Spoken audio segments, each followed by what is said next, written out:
বেদবাণী দ্বিতীয় খণ্ডের 5 নম্বর চিঠি। জয় রাম, জয় রাম।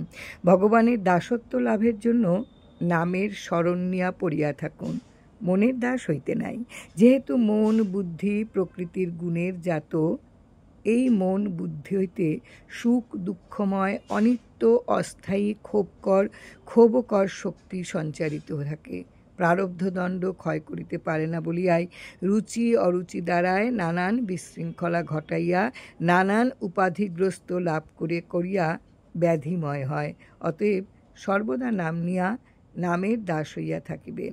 নামেই আপনাকে কালে উদ্ধার করিয়া, যেমন কুরুকুলের তরঙ্গ হইতে পাণ্ডবগণ এবং হিরণ্যকশিপুর তরঙ্গ হইতে প্রহ্লাদকে উদ্ধার করিয়াছিলেন, যেরূপ সীতাদেবীকে মায়ামৃগ হইতে রাবণের শাসন হইতে উদ্ধার করিয়াছিল, সেইরূপ নামে আপনাকে উদ্ধার করিয়া লইবে। যেই নাম সেই ভগবান। ভগবৎ সমীপে প্রকৃতির প্রারব্ধ শক্তির কোনো প্রকাশের শক্তি নাই। প্রাক্তন শক্তি কেবল গুণের জাত বুদ্ধি মনের উপরে দেহতেই সম্বন্ধ করিয়া চালিত করিয়া থাকে, নামের নিকট যাইতে পারে না। এ জগতে যত কিছু আয় ব্যয় এবং লাভ লোকসান, পাওয়া না পাওয়া, সকলেই প্রাক্তন ভাগ্যফল জানিবেন। সর্বদা নাম করিয়া নামের কার্য করিয়া যাইবেন। প্রাক্তনে যাহা ঘটিবে সহ্য করিয়া লইতে চেষ্টা করিবেন। জয় রাম, জয় রাম।